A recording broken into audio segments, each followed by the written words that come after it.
Todos, absolutamente todos, en un momento dado, por cultura o por fe, queremos conocer, saber del Jesús histórico. Yo me puse a estudiar durante años, muchos años. De hecho, no dejo de estudiar un solo día. Y aquí he encontrado al Jesús histórico en la Biblia. Un ser humano, desde luego, basado en los conocimientos que ya he compartido con ustedes acerca de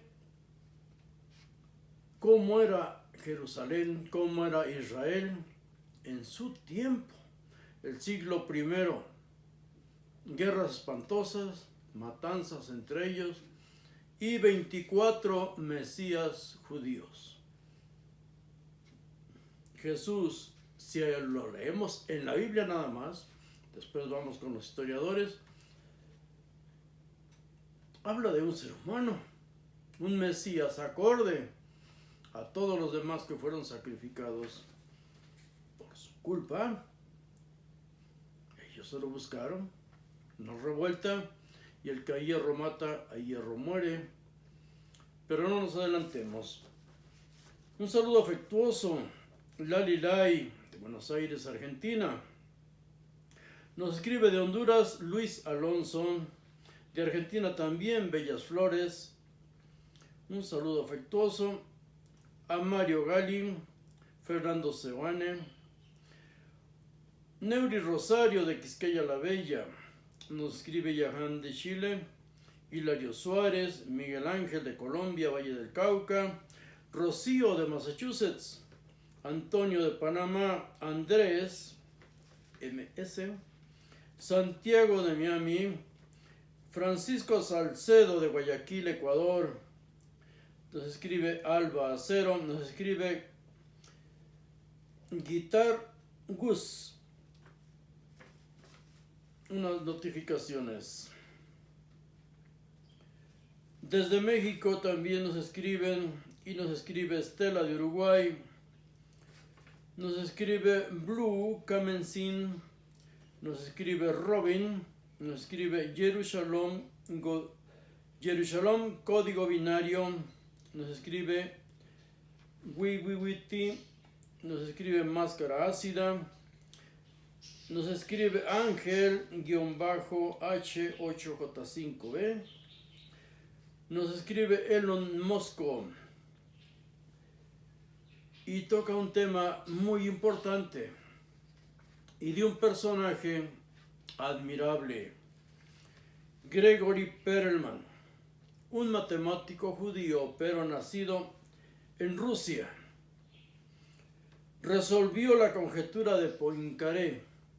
Con los solos nombres encontramos esto si lo googleamos o lo buscamos incluso en YouTube. Ese hombre rechazó un premio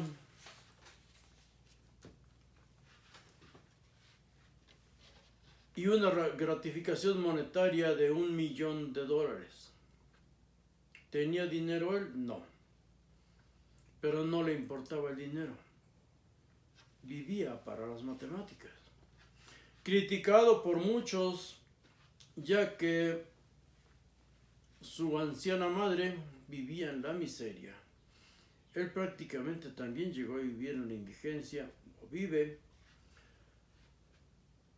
Pero hay algo que no tiene precio. Dicen que el dinero solo compra lo corriente. La ética, su ética personal y su ética profesional, no lo trataron bien sus colegas matemáticos. Lo ignoraron. Y cuando fue atacado, incluso le quisieron robar su tesis. Sus compañeros matemáticos no lo defendieron, no lo apoyaron. Lo entiendo perfectamente. Si se dan cuenta, hubo un tiempo, quienes nos siguen de hace años, en que había monetizado mis videos, pero hay límites. Al monetizarlos eres más publicitado, se comparten más, los algoritmos se mueven más a tu favor. Pero hay palabras que no debes utilizar, no las puedes utilizar, y sin ellas simplemente yo no soy yo. Cuando me presentaba en televisión, era en un programa para adultos, a medianoche se exponía, lo grabábamos antes, en la mañana, pero salía a medianoche, y aún así, demasiada gente lo veía, pero me ponían límites, no porque me pagaran, yo nunca he cobrado por esto, jamás. Lo que por gracia recibes, dalo por gracia. Yo vivo de mi profesión, vivo de mi trabajo, 8 o 10 horas diarias, todos los días trabajo, incluyendo fines de semana, y de mi ganancia he compartido, cuando hay cierta ganancia, con otros más necesitados, pero cobrar por esto, no. Entonces, obvio, me desmonetizaron todos mis videos. Hay que tener ética, y si tienes manos para trabajar, no te vendas. No te vendas. Pocos, pero locos, aquí estamos. Y vamos a entrar de lleno a un tema que para mí resultó muy difícil aceptarlo. No porque me lo inculcara alguien, por todo lo que he leído. Y todo lo que es, cuando leí la Biblia ya tenía vastos conocimientos de historia universal, historia de las religiones, en fin. Pero quise hacer un estudio bíblico, como le llaman los creyentes. No hagamos esto más largo porque luego son horas y de por sí les dejo tarea para 15 días. A nosotros la iglesia, las iglesias, nos hablan de el Dios bueno. Y hay pasajes hermosos, bellos, como el Padre Nuestro, Mateo 6:9, y en otros versículos, en otros evangelios viene el Padre Nuestro. En los cielos sea santificado tu nombre. En el 6:10 dice, venga tu reino. Ahí está el problema. Venga tu reino, que la cosa deseada por ti como en el cielo, así en la tierra. Cosa y deseada. Tu voluntad le ponen algunos traductores. Lo leemos en griego, es diferente. Pero esto de que Padre Nuestro en los cielos es diferente para los terraplanistas, y ellos lo eran. Tienen un concepto muy diferente al que acepta la gran mayoría de personas hoy día.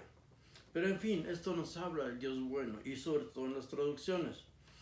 Pero de que él hable de tu reino.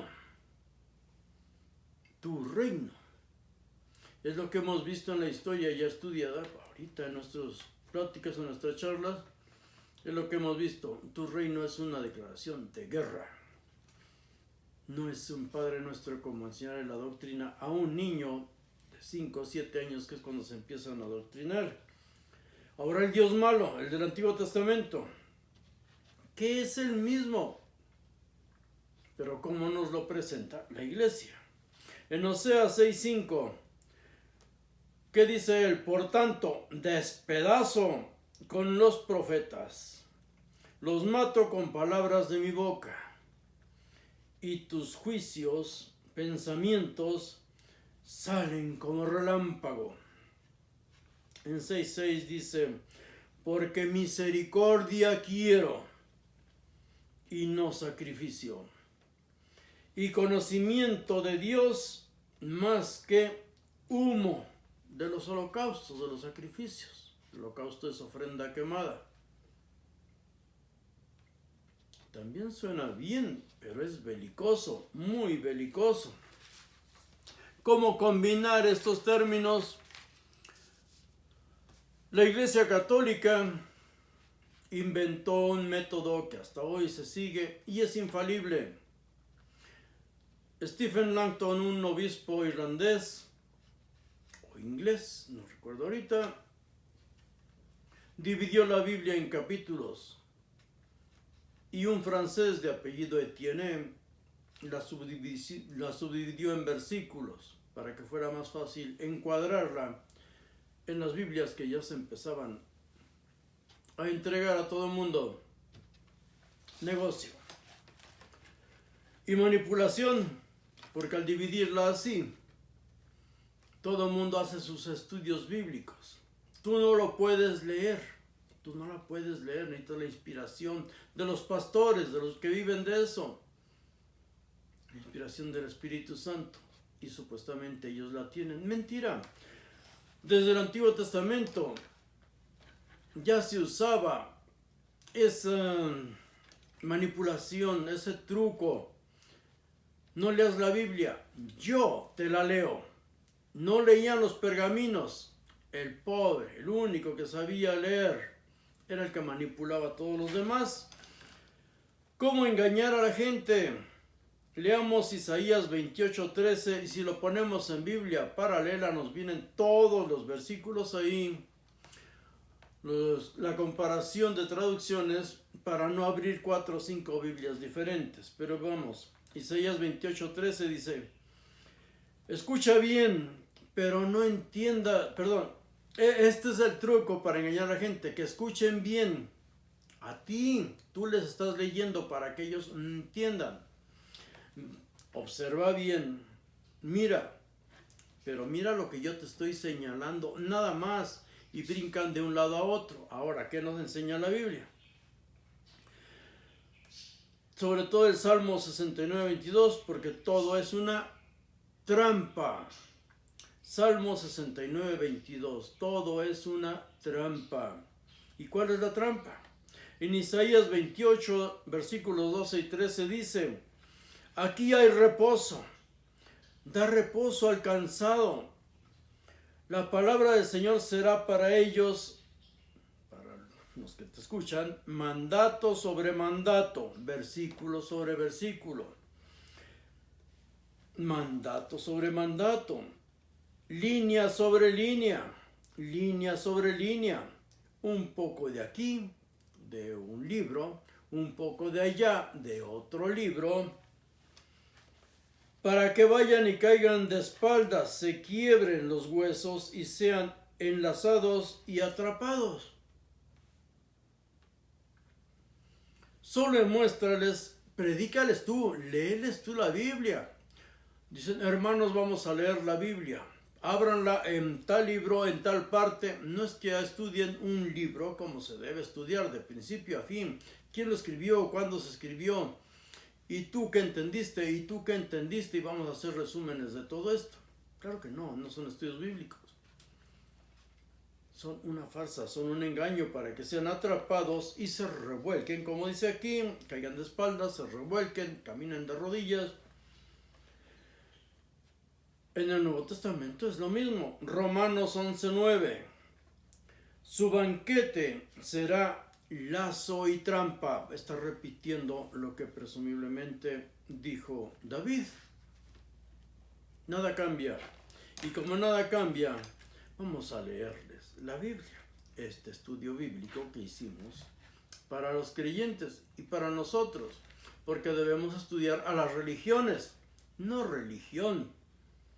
¿Qué tienes? Si tienes cerebro, sabes leer, ¿qué tienes que ir a que te lean? La Biblia. Pero en fin, el Evangelio, ¿de dónde surge esa palabra? La palabra no surge con el cristianismo. Es un término militar, desde los griegos, es griega esa palabra. De la era clásica griega. En la era cristiana, colocar a Jesús en los escritos del Antiguo Testamento, todo se convirtió en cumplimiento de profecías. Todo es cumplir profecías. Y todavía hay quienes dicen: no, es que Yahvé no era el padre de Jesús, por supuesto que no. Era un torito, era un símbolo que inventaron ellos. ¿Cómo ese torito? Es un invento. Pero a él se refería a Jesús como su padre. Eso es lo que él aprendió. Eso es lo que él predicaba, el reino de los cielos. Ese reino, te repito, en una idea de tierra plana nos lo imaginamos mejor, donde sale, camina el sol y se pone, y luego va al inframundo y vuelve a nacer. Le has predicado a los muertos. Bien, todo pues, presumiblemente es un cumplir de profecías. Las profecías del Dios judío. Mensaje de maldición o de bendición. El primer evangelio cristiano que se escribe es de Pablo y presumiblemente, según algunos, y aquí me han hecho comentarios de evangelios gnósticos, espero que de verdad los hayan leído y no solo leído a los historiadores. El evangelio de Tomás. Pero el primer evangelio más citado es el de Pablo. Pablo maldice a todos los demás evangelios. ¿Cómo los maldice si no se habían escrito? Porque lo que él escuchó, los otros mensajes, los otros evangelios de los que sí conocieron a Jesús, los modificó y los maldice muchos años antes de que sean escritos o lleguen a conocimientos de mayorías, y sobre todo cuando chocan con los que él había adoctrinado con un evangelio totalmente diferente. A Pablo solo le importa Jesús resucitado, y me parece que 19 veces se repite en sus cartas esa palabra de mi evangelio. Todo es según mi evangelio.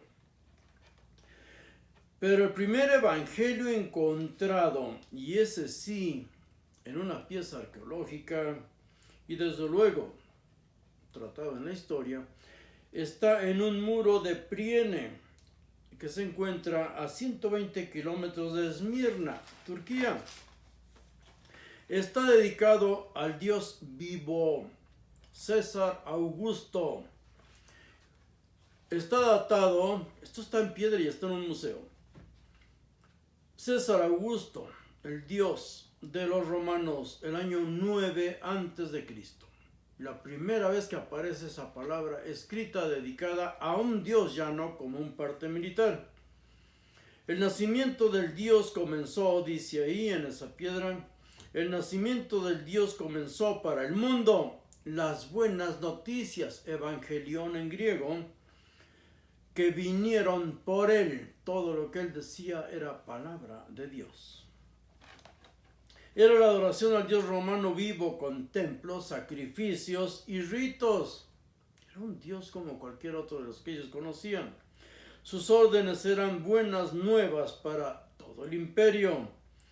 Y se le llama también Salvador o Sóter. Pero no fue el único. Todo cuando Ciro salvó, liberó, utilizó, como hemos estudiado, a los judíos babilonios, que muy pocos se dejaron llevar para servirle en la guerra que iba a hacer contra Egipto. La gran mayoría de judíos se quedaron en Babilonia. Vamos a hablar después porque esa es la Babilonia la grande, la gran ramera, porque los cristianos se odiaban siempre el odio judíos contra judíos. Lo vimos allá y lo vamos a corroborar ahorita. A todos ellos, a Ciro, después a Alejandro Magno se les llamó salvadores. Por eso las prédicas paulinas y de otros solo fueron aceptadas por los paganos. Los judíos no adoraban dioses vivos, seres humanos. Las prédicas de Jesús son humanas, acordes a los Mesías que hemos visto antes, que hemos tratado antes. En el video anterior, podemos repasarlo, Hablamos de los demás Mesías y en otros muchos. El solo título nos puede guiar. Ahora, ¿qué dice él? Porque hemos estudiado sus frases de he venido en busca de las tribus perdidas de Israel, no de paganos y no de idólatras. Todos conocemos aquella frase de ¿quién tiene espadas? Y le responden, aquí hay dos. Y él dice, con eso basta.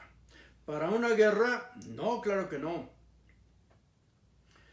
Pues con eso basta. Después les dice, vendan su capa, consigan espadas. Después, pero en ese momento con 2 espadas era suficiente para moverse del lugar. Judas Iscariote había ido, que era el encargado de manejar el dinero, era el que trataba con militares y todo, recibía el dinero y lo administraba, dice la misma Biblia. Había ido a la ciudad y no regresó después de que todos cenaron, y Jesús se inquietó. Se iban a mover del lugar, del sitio donde cenaron, se iban a mover al Monte de los Olivos, y en los evangelios dice, pero también Judas conocía ese lugar. Para moverse de un sitio a otro en esa noche, dijo, ¿quién tiene espadas? Aquí hay 2, con eso basta, vámonos, pero vendan su capa, vendan todo y consigan armas. Presentía la muerte, presentía, no es que lo supiera divinamente, pero no nos adelantemos. Jesús viene a traer guerra, sedición, no paz, no la paz. ¿Dónde leemos esto? Mateo 10:34 y Lucas 12:38. Fuego vine a lanzar sobre la tierra, ¿y qué quiero si ya está ardiendo? Desde el año 4 antes de Cristo, Judea era una matanza tras otra de judíos contra judíos, judíos contra romanos, pero mucho más eran enfrentamientos judíos contra judíos. Ya lo hemos repasado y lo podemos ver, repito, en el video anterior. Lucas 12:51 corrobora. Hay muchos otros pasajes. Repito, escribamos un versículo en Biblia paralela y hagamos nuestro propio estudio. Si tenemos dudas, porque todo esto está en la Biblia. Lucas 12:51 dice, ¿creen que vine a traer paz a la tierra? No vine a traer paz, sino disensión, diamerismos, disensión, guerra, confrontación. 12:52, lo dice Dios. En 12:52 dice que va a dividir a las familias. Por supuesto que va a haber división en las familias. Unos van a ir a un bando, otros a otro bando, y la gran mayoría no querían ir a la guerra. Y ahí viene lo más triste y sanguinario de estos Mesías. En el 12:50 dice, bautismo tengo y estoy sufriendo hasta que se cumpla. Es el bautismo de su secta del camino, ir a la guerra. En Lucas 13:31 dice que los fariseos, que supuestamente eran sus enemigos, no. Los fariseos le avisan que huya, pues Herodes lo quiere matar. Hay problemas. ¿Por qué Herodes? ¿Por qué un Galileo? Él venía de Galilea. Recibía dinero de militares romanos y de los militares herodianos. Está escrito en la Biblia. En Mateo 3:10, hablando de Juan y sus prédicas también, dice, el hacha ya está puesta en la raíz de los árboles. Derribando todo árbol que no da fruto excelente será cortado y echado al fuego. Repito, se mataban judíos contra judíos. Árbol que no daba fruto excelente eran aquellos árboles que debían ser matados porque no se unían a su causa. En el 3:11 dice, yo los bautizo en agua para que cambien su mentalidad, metanoia. Pero el que viene atrás es más fuerte. Él los bautizará en Espíritu Santo y en fuego. Los va a llevar a la guerra. Porque Jesús, una vez bautizado, ¿qué hizo? Atacó el templo. Y empezó a predicar ya el reino de los cielos. Lo mismo que su primo Juan. En Mateo 12:14 dice que los fariseos querían matarlo. En Mateo 27:1, sacerdotes y ancianos del pueblo, el Sanedrín, sacerdotes y ancianos del pueblo, era el Sanedrín, planearon la muerte de Jesús. ¿Por qué si antes lo querían defender de Herodes que lo iba a matar? Ahora todo el pueblo y todas las sectas judías. Secta no es pensamiento religioso, sino filosófico, ya lo estudiamos y podemos leer los libros de Flavio Josefo, que repito, son muy baratos, es más, los podemos escuchar hasta en audiolibro o googlearlos o PDF. Podemos corroborar absolutamente todo esto, pero repito, ahora todo el pueblo estaba queriendo matarlo. En Marcos 3:6 dice, fariseos y herodianos planearon matar a Jesús. En Lucas 6:11 querían matarlo. Juan 5:18 judíos querían matarlo. Mateo 26:4 planearon atraparlo con engaño y matarlo, ponerle una trampa o meterle infiltrados ahí. Planearon atraparlo con engaño y matarlo. Lo mismo dice en Marcos 14:1. En Lucas 22:2 dice que el Sanedrín planea cómo matar a Jesús. ¿Cuántas citas llevamos? No, pero es la mitad. En Juan 7:30 dice que procuraban atraparlo para matarlo. Juan 7:32 sacerdotes y fariseos enviaron alguaciles para atraparlo. En Juan 7:44 algunos querían atraparlo pero no se atrevieron. Aquí en Juan 7:32 donde dice que los sacerdotes y fariseos enviaron alguaciles para atraparlo, eran la guardia del templo, pero todo era pagado desde luego por el gobierno romano. Sacerdotes y fariseos. Pablo era un fariseo que perseguía a la secta del camino y los mataba.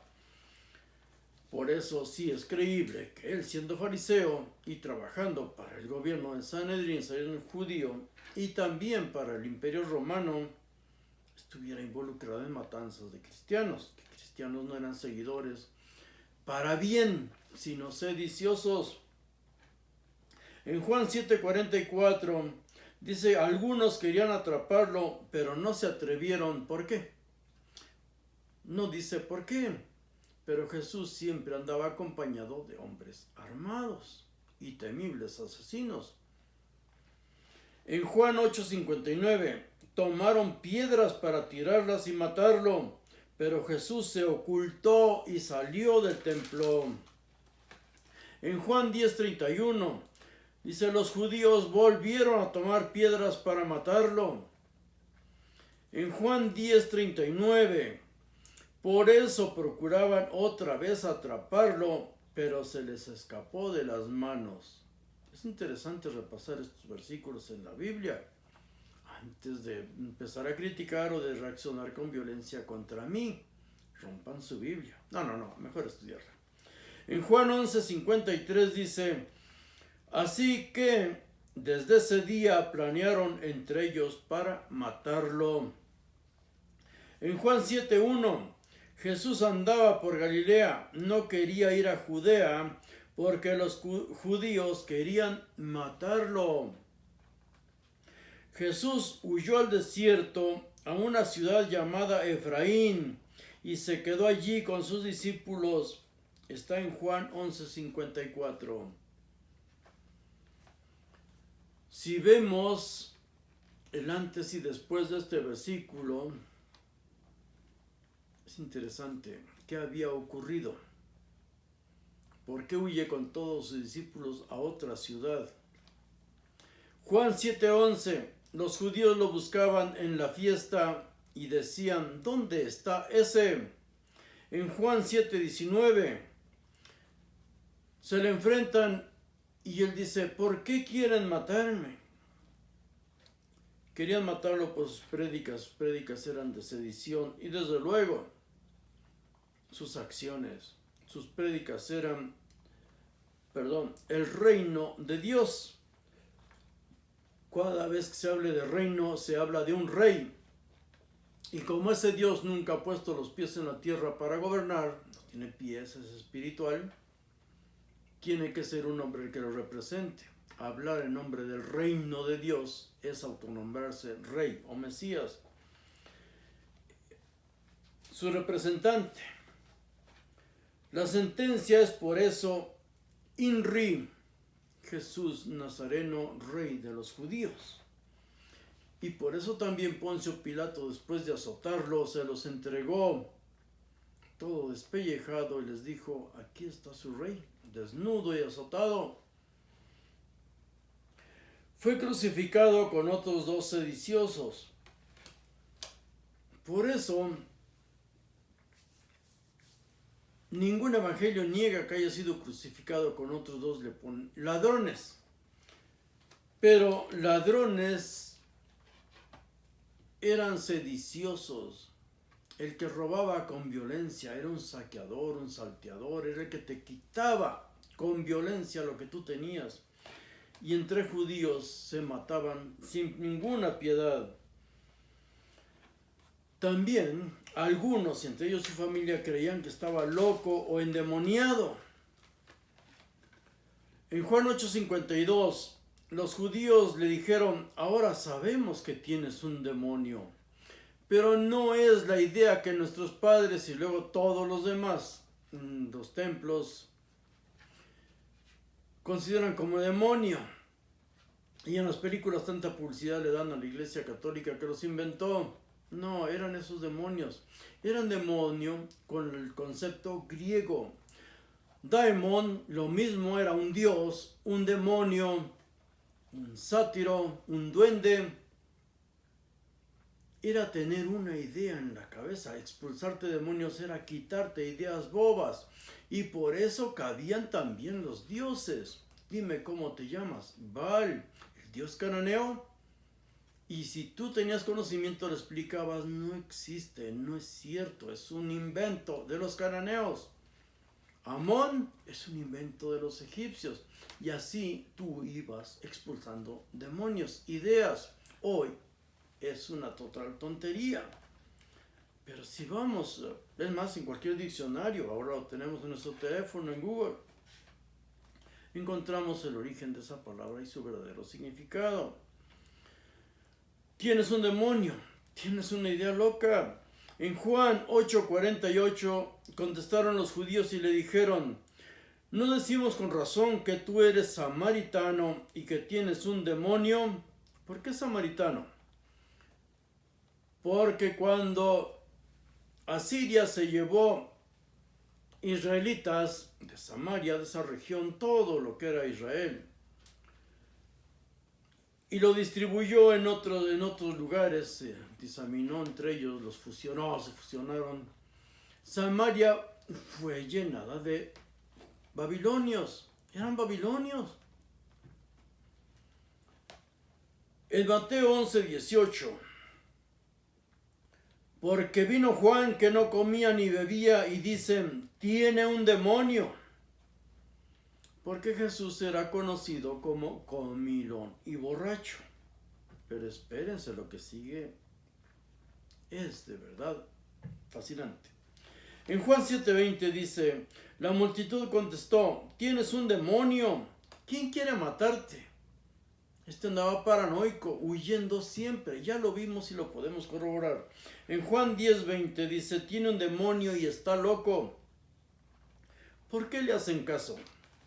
En Mateo 11:19, él defendiéndose dice, vino el Hijo del Hombre que come y bebe y dicen, miren, un hombre comedor y borracho, amigo de recaudadores de impuestos y de pecadores.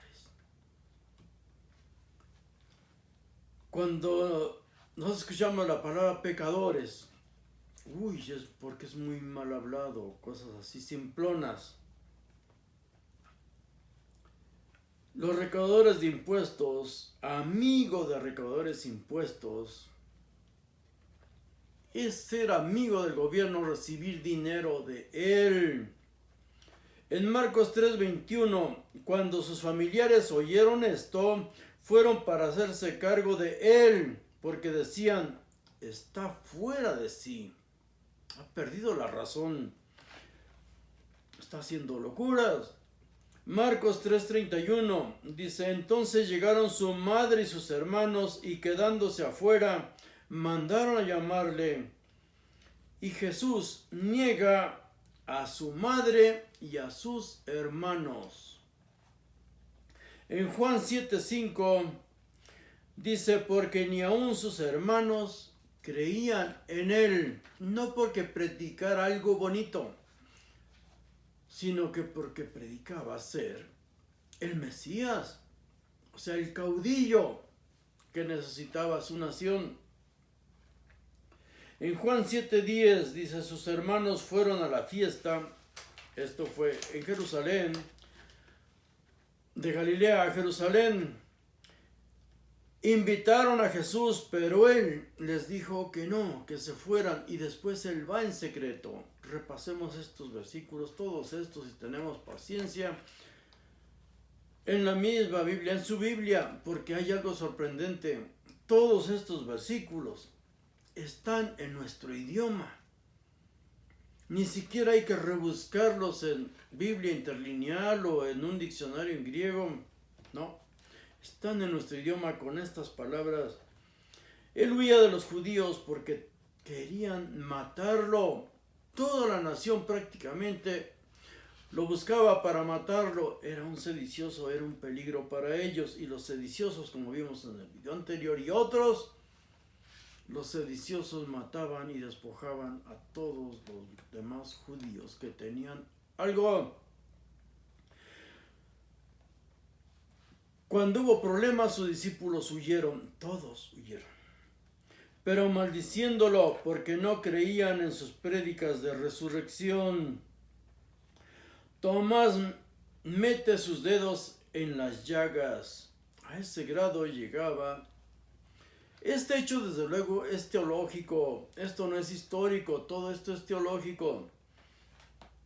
Tomás mete sus dedos en las llagas. Está en Juan 20:27. Pero decir estas barbaridades de él mismo en su Biblia,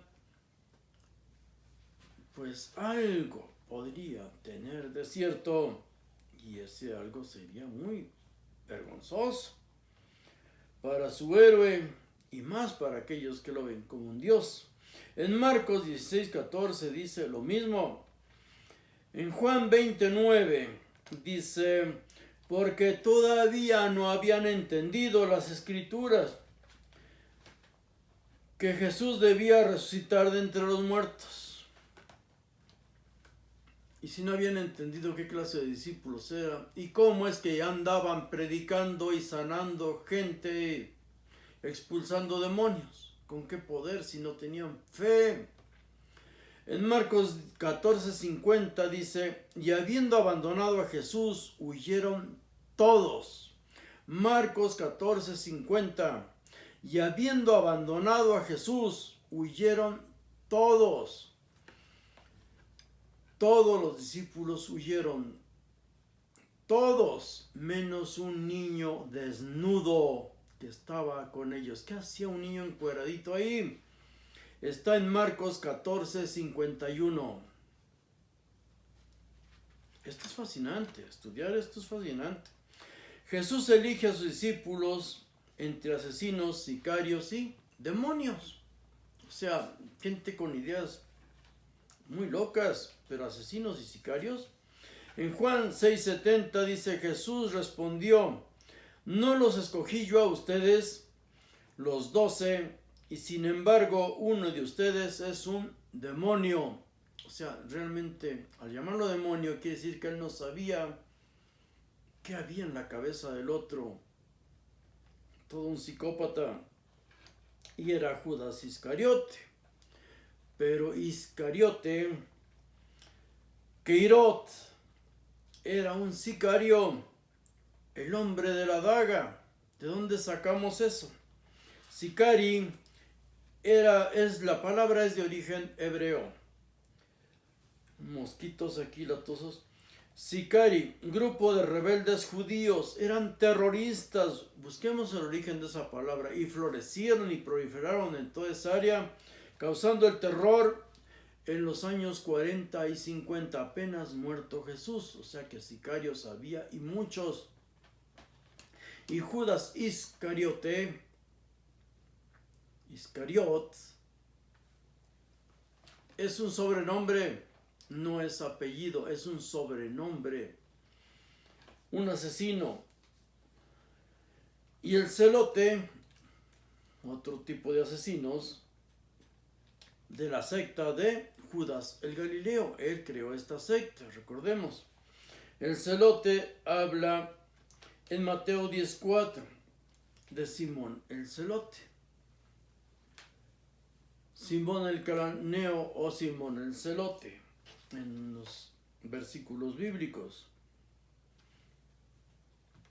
Simón Pedro, que presumiblemente, según la Iglesia Católica, le fue entregada la llave de los cielos.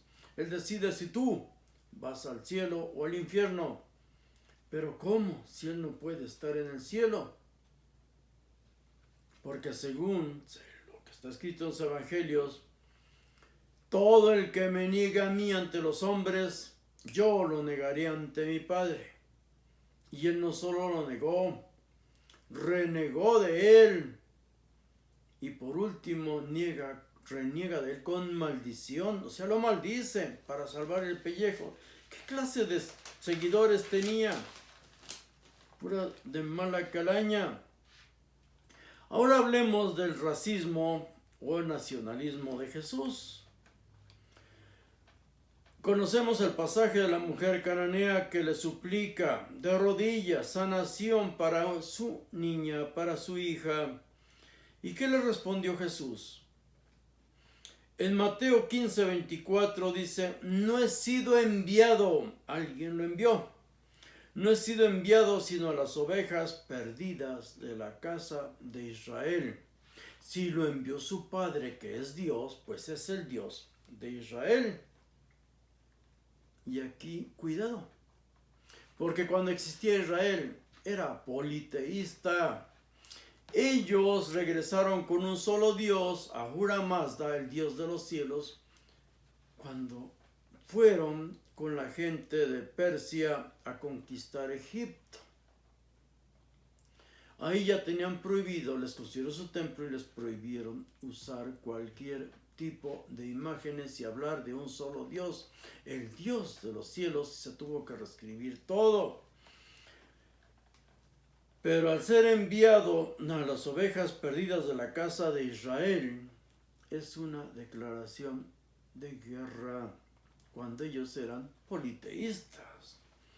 Mateo 10:5-6 dice que envía él a sus discípulos y la primera instrucción que les da, no vayan por el camino de los gentiles, de los paganos, de las gentes, y no entren en ninguna ciudad de los samaritanos. Repito, porque su origen, de los que ahora radicaban ahí, era de varios lugares, pero principalmente eran babilonios.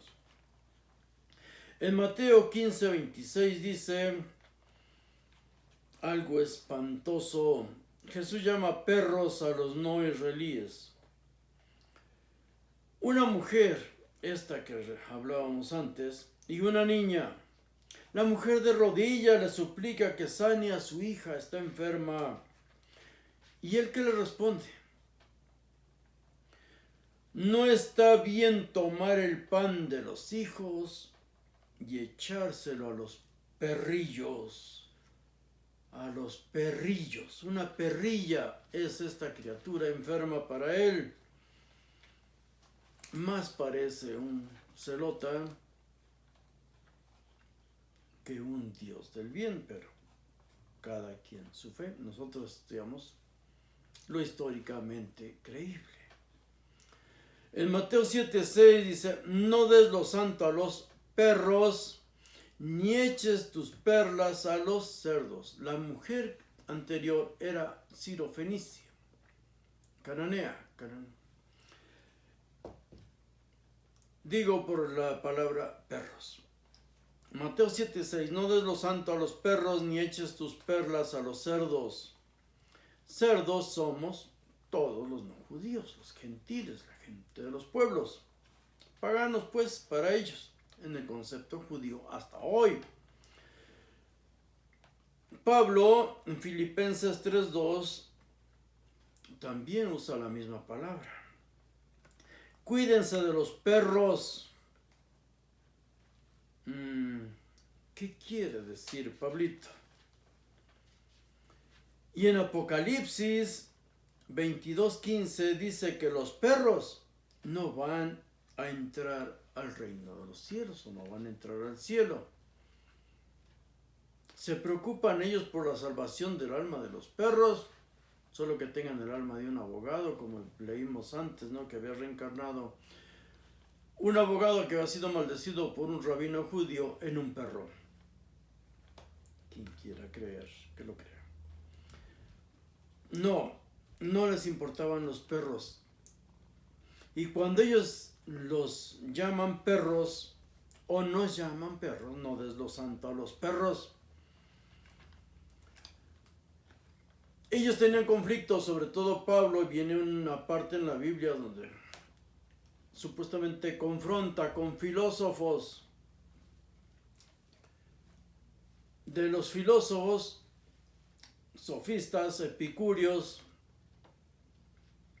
y sobre todo los cínicos se burlaban de todo esto. No solo no creían en el Dios que predicaba Pablo, no creían en ningún Dios. Los estoicos y los epicúreos que supuestamente lo confrontaron, lo escuchan y se dan la espalda y se retiran, según el relato. Después vamos a ver por qué. Pero aquí, repito, de todos los filósofos, los cínicos, los podemos buscar, estudiarlos. Los cínicos eran los más descarados. Pero resulta que la palabra cínico en griego es kinikos. Y muy parecido al término con que se designa a los perros, kinikos. No des lo santo a los filósofos cínicos. Pero por eso en la traducción tradujeron perros, porque la palabra se asemeja.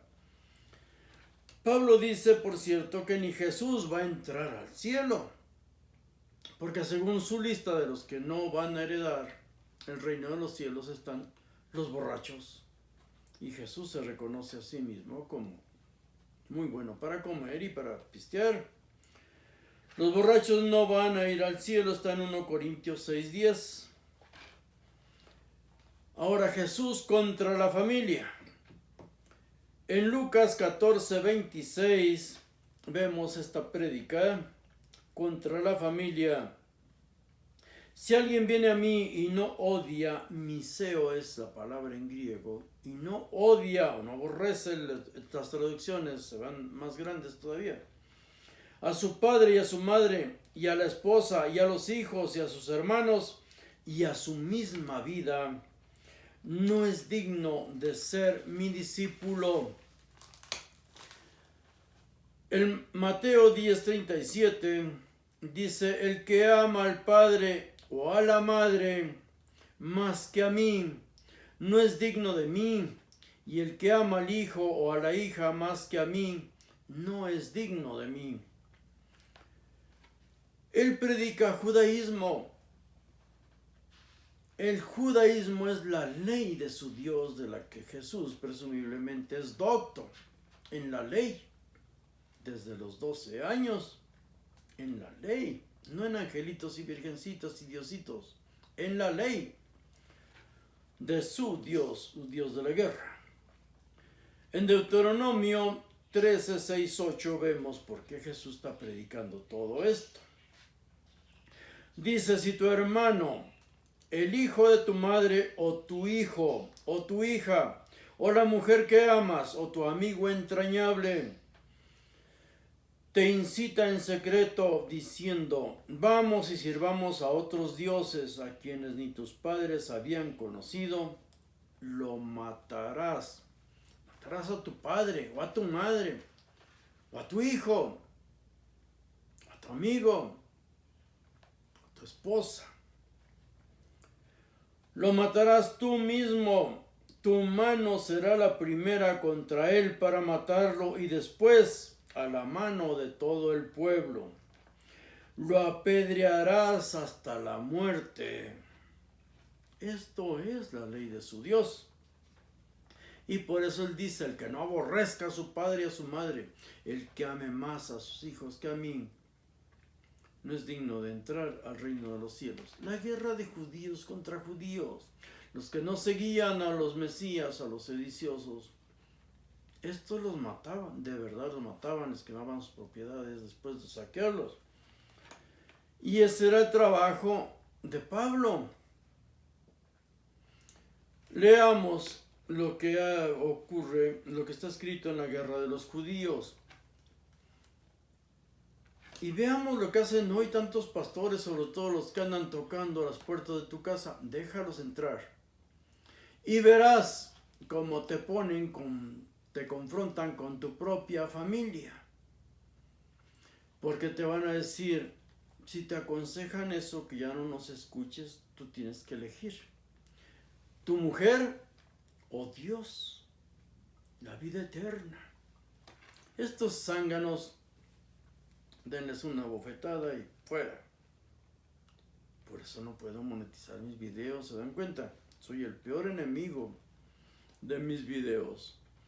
En Deuteronomio 33:9 dice, el que dijo a su padre de su padre y de su madre, no los conozco, y no reconoció a sus hermanos ni consideró a sus propios hijos, porque obedecieron tu palabra y guardaron tu pacto. Escuchen esto si dejan entrar a uno de esos en su casa. En Levítico 24:14 dice, saca fuera al que maldijo y que todos los que lo oyeron pongan las manos sobre su cabeza y que toda la congregación lo apedree. Repito, esto es lo que hacía Pablo, este era el trabajo de Pablo, era un maldito asesino. Lo hizo Pablo y lo vemos en Hechos 7:58. Y matar hombres y mujeres, dice claramente en Deuteronomio 7:5. Por cierto, yo les he hablado de que está prohibidísimo andar. ¿Cómo vas a ir a sacar un muerto de una tumba o buscarlo entre otros cadáveres putrefactos? Profanar tumbas era algo muy penado, lo encontramos en Números 5, del 2 al 4. Era algo totalmente inmundo.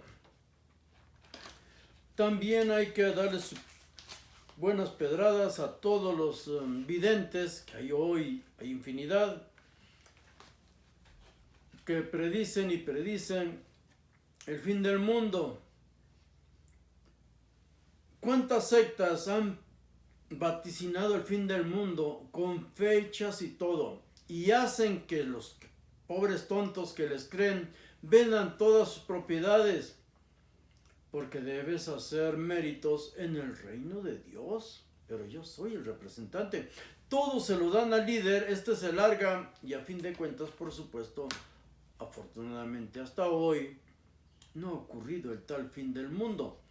Pero tan solo hay una secta, la de los Testigos de Jehová, es la que más ha dado fechas y más ha fallado. En México tenemos también nuestro predicador y ha vaticinado el fin del mundo, Armando Alducín.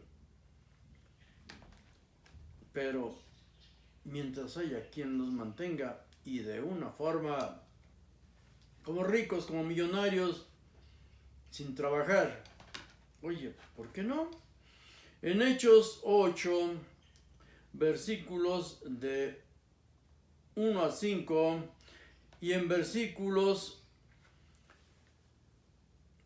el capítulo 7, versículo 58, cuando dice que le pusieron a Pablo sus ropajes y que era un joven, no es verdad. Neanías es una palabra que se decía a los hombres de 40 años hacia abajo.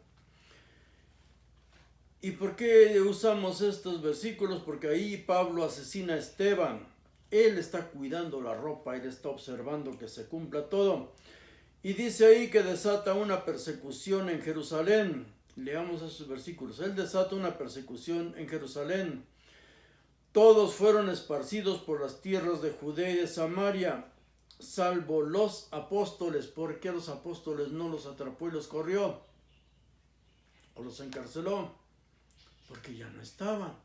Él mismo dice que cuando fue a buscar a los apóstoles de Jesús, no los encontró. Solo encontró a Pedro y al hermano de Jesús, a Santiago. En Hechos 22:20 dice que cuando se derramaba la sangre de Esteban, ahí estaba yo dando mi aprobación. Muerte, mátenlo. Y cuidando los mantos de los que lo estaban matando. Con estas palabras está en nuestras Biblias, en español. En Hechos 11, 19 a 21, dice que los que huyeron de Pablo, de sus persecuciones, hombres y mujeres, arrastraba a la muerte o a las prisiones, hombres y mujeres. Este era tremendo asesino. Los que huyeron de Pablo llegaron a Fenicia, Chipre y Antioquía. No hablaban la palabra a nadie, solo a los judíos. Por eso odiaban tanto a Pablo. Y por eso como las comunidades judías no le hacían caso, a fin de cuentas los abandonó y se fue a los gentiles. Claro, porque una cosa tenía la ideología romana, a diferencia de todas las demás culturas que había abrazado o absorbido. Los griegos trataron de crearles una historia a sus dioses, en Oriente más, y los judíos, hay que reconocerles, perfeccionaron esto, nos llenaron de teología, por eso le llaman religiones del libro, nos llenaron de historias y justificaciones, pero los romanos siempre fueron pragmáticos. Tienes un dios y ok, no me platiques nada, está bien, ponlo en ese nicho o en ese otro. Ellos eran muy prácticos, por eso irse él a predicar a su Dios entre los romanos, entre el imperio, encontró cómo vivir bien, sin problemas. Y después vamos a hablar de Pablo, pero primero de los historiadores y Jesús. Para seguir una secuencia, ¿qué dicen los historiadores de Jesús? Hoy estamos leyendo qué dice la Biblia de Jesús. Jesús ordena homicidios.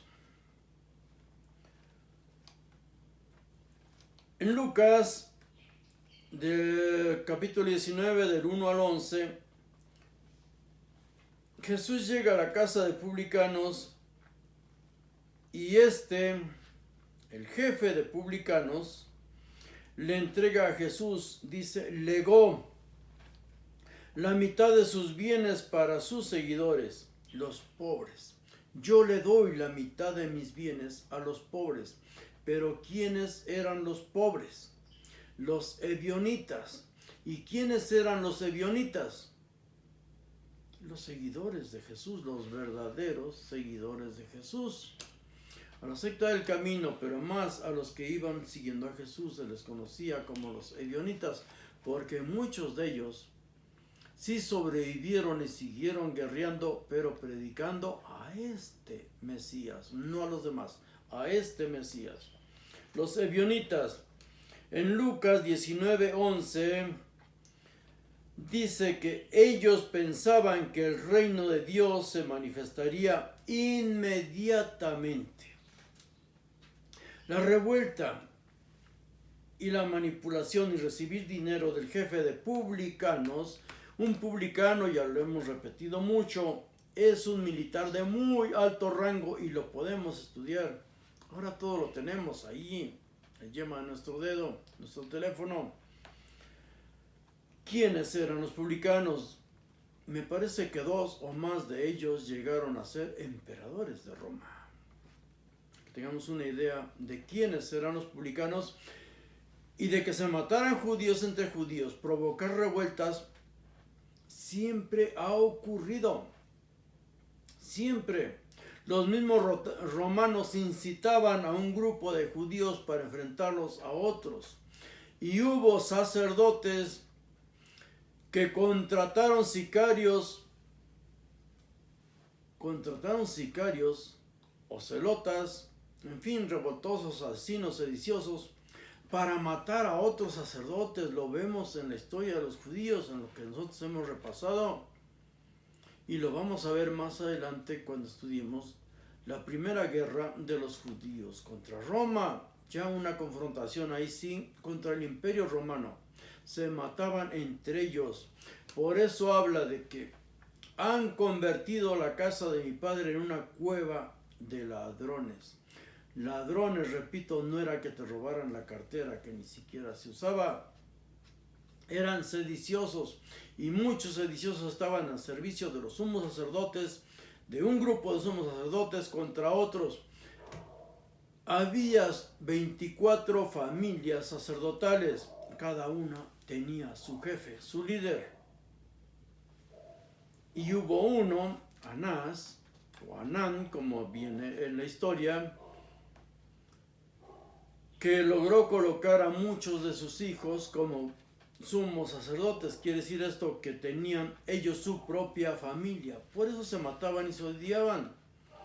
Y por eso, por pleitos entre los sumos sacerdotes, fue que Onías, se fue a Egipto con los suyos y allá construyó otro templo para su Dios. Onías. Repito, en Lucas 19:11, todas estas revueltas eran porque ellos pensaban que el reino de Dios se manifestaría inmediatamente. Por eso tenían tanto éxito los sediciosos judíos, los mesiánicos. En Lucas 19, versículos 12 al 26, Jesús hace una parábola de Herodes Arquelao. Ya lo leí antes de cuando Herodes Arquelao va a Roma a recibir el reconocimiento, el reino, la herencia, abrir el testamento de su padre, porque solo los hijos tenían derecho a heredar el reino, no que los judíos y que nacidos en Belén, por favor. Es una fantasía teológica. La realidad, repito, Lucas 19, de 12 a 26, Jesús hace una parábola de Herodes Arquelao, de lo que ocurrió en el año 4 antes de Cristo, cuando tuvo que ir a Roma Arquelao para recibir el reino. Esto está en los versículos 14 y 15. Recibir el reino, y para que se leyera el testamento que su padre, Herodes el Grande, le había dejado. Y como hubo quienes se opusieron, entre ellos su propio hermano Herodes Antipas, y una comisión de judíos que se opusieron a que Herodes Arquelao recibiera el reino, porque ya no querían tener rey, pidieron ellos en el año 4 antes de Cristo, pidieron, una comisión de judíos solicitó que Roma los gobernara directamente. Lo que ocurrió años después. Roma les hizo caso, pero fueron los judíos los que pidieron que Roma los gobernara. Los gobernara alguien nacido en Belén. Esos son cuentos para niños. Arquelao desató una gran masacre, una represión contra los que no querían que reinaran. Miles, está en la historia, fueron ejecutados, crucificados o quemados vivos.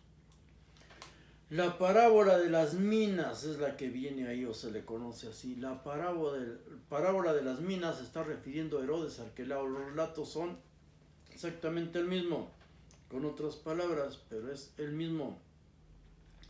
Y por eso en Lucas 19:27 Jesús ordena lo mismo que Herodes Arquelao. Dice, y también aquellos mis enemigos que no querían que yo reinara sobre ellos, tráiganlos acá y córtenles la cabeza delante de mí.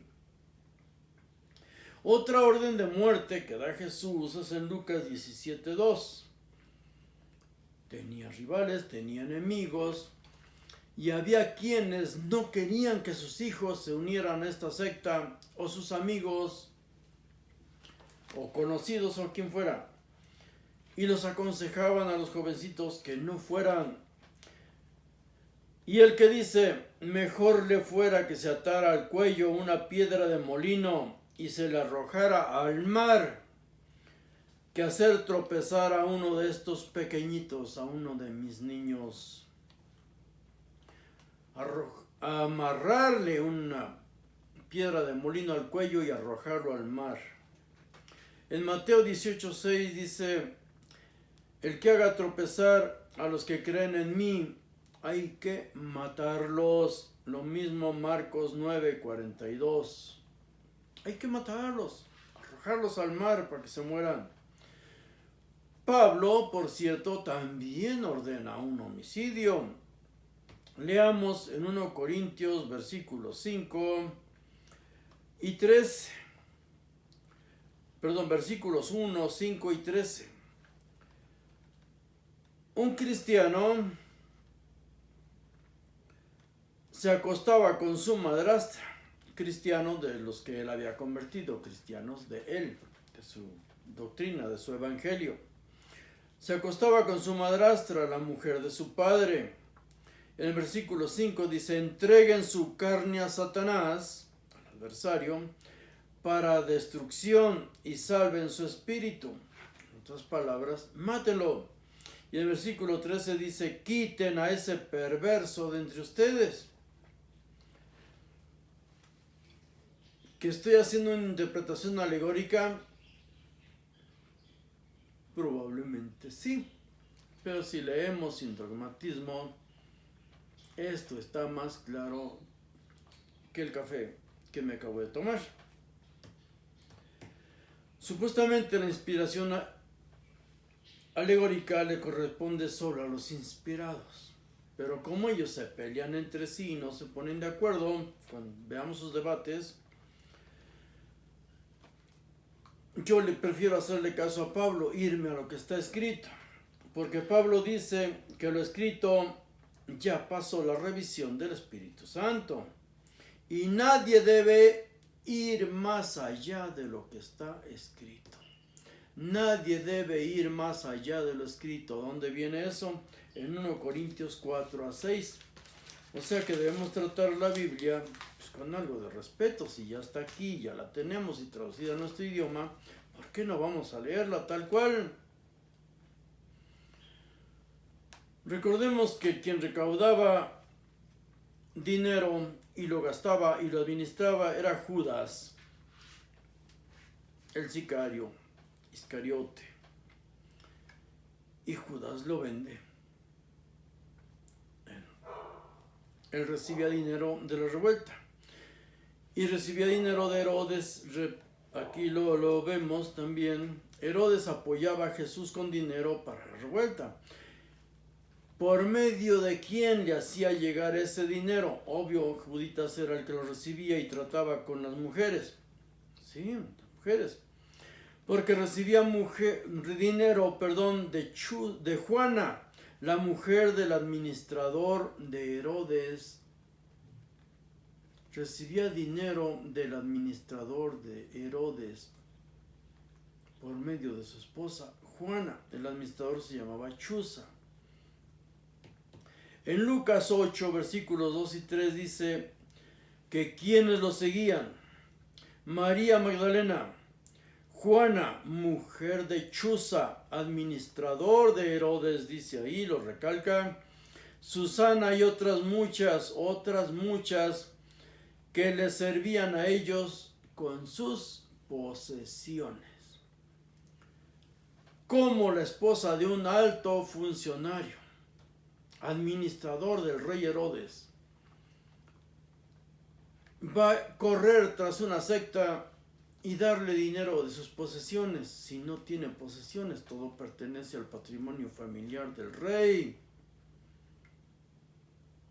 Abramos los ojos y abramos la Biblia.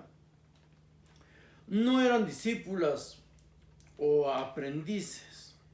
Les servían incluso en la cama. Sí, no me bloqueen, esperen tantito.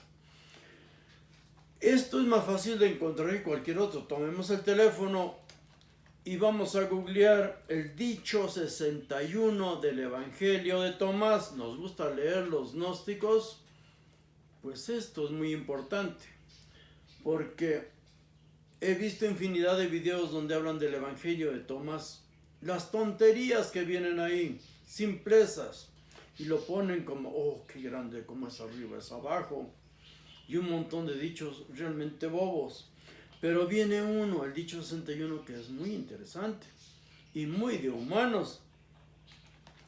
Está Jesús acostado con Salomé. Bueno, yo imagino la escena porque por lo que viene aquí, mejor lo leo.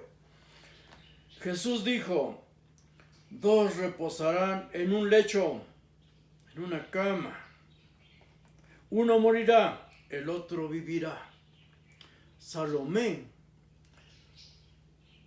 toma la sábana, se levanta cubriéndose asombrada y le dice, no, estoy exagerando un poquito para que ustedes lo busquen. Dicho 61 del Evangelio de Tomás. Bien, Salomé le preguntó, ¿quién eres, hombre? ¿Hijo de quién? Has subido a mi cama. Esto sí viene ahí literal. Has subido a mi cama. Has comido de mi mesa. Gorrón el hombre. Yo soy el que procede del igual. He sido dado de lo que me dio el Padre. Salomé dijo, soy tu discípula. Mejor léanlo porque sé que no me están creyendo, pero esa era la intención. Exageré un poco, pero sí, esto dice. Estuviste en mi cama y comiste gratis de mi mesa y no pagaste ni la cama ni la mesa. En el Evangelio de Tomás no hay cruz, no hay milagros, no hay resurrección, no hay perdón de pecados, no hay vida eterna, no hay ritos, solo dichos. Lean el dicho 61 porque todos los que hablan del Evangelio de Tomás repiten las tonterías. Hay dichos bien bobos, muy infantiles, pero este es mortal. El engaño más vil del cristianismo acerca de Jesús. Que Él siendo la tercera parte de Dios, o el mismo Dios, que es uno solo, o el Hijo de Dios, se entregó por los pecados que miles de años después estás cometiendo tú ahora. Eso es lo que vienen y te predican. Él murió por tus pecados. Porque ponen cara de perro así. Él murió por tus pecados. Los lavó con su sangre bendita. Él murió por los pecados que tú estás cometiendo hoy, que seguramente vas a seguir cometiendo mañana, pasado, y tus hijos y los hijos de tus hijos por miles de años más, porque no hay una fecha, ya pasaron 2000 años.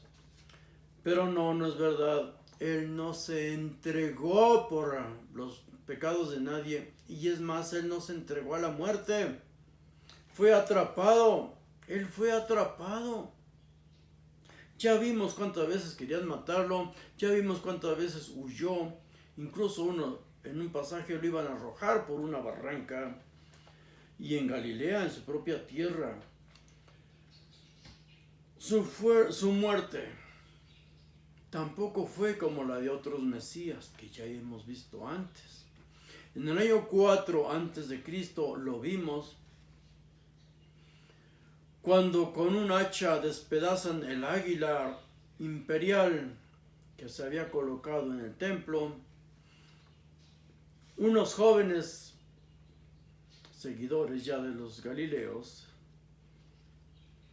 fueron atrapados, sus líderes, sus mesías y los jovencitos, y fueron quemados vivos.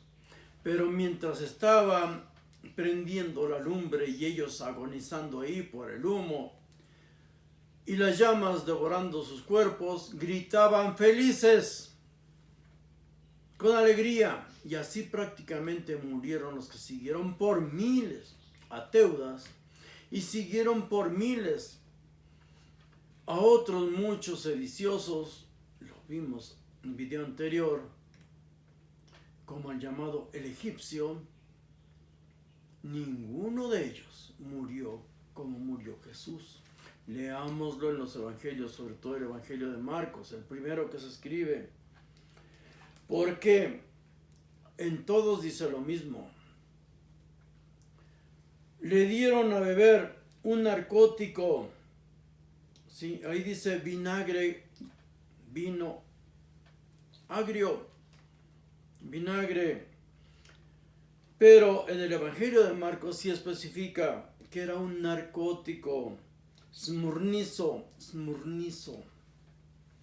Leámoslo en griego. Drogan, siempre han drogado a todos los que iban a ser o van a ser entregados a sacrificio, o los que van a ser ejecutados en Estados Unidos, por ejemplo, y en todas las naciones donde hay pena de muerte. Por eso se les ofrece la última cena. No es un acto piadoso, es para meterles droga ahí, que vayan zombies. Por eso hasta María Antonieta fue valiente a poner su cuello a que le cortaran la cabeza. Todos en la historia no encontramos ningún relato tan espantoso como la muerte de Jesús. Le dieron a tomar vinagre, pero él lo probó y lo rechazó. O sea que no se drogó, no se adormeció, no se narcotizó. ¿Y qué ocurrió?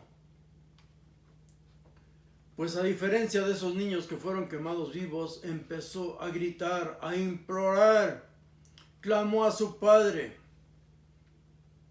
a pedir misericordia a Dios, tal vez a los que lo estaban matando.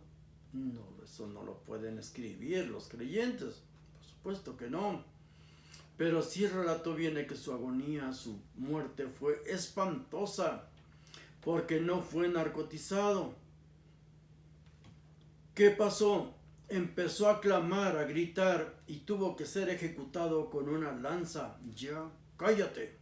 Lo mató un centurión, que la iglesia desde luego convirtió en santo.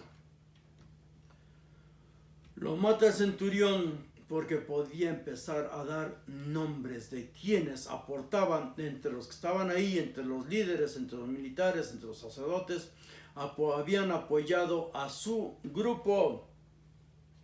Gritos de ruegos espantosos a su Dios, y ejecutado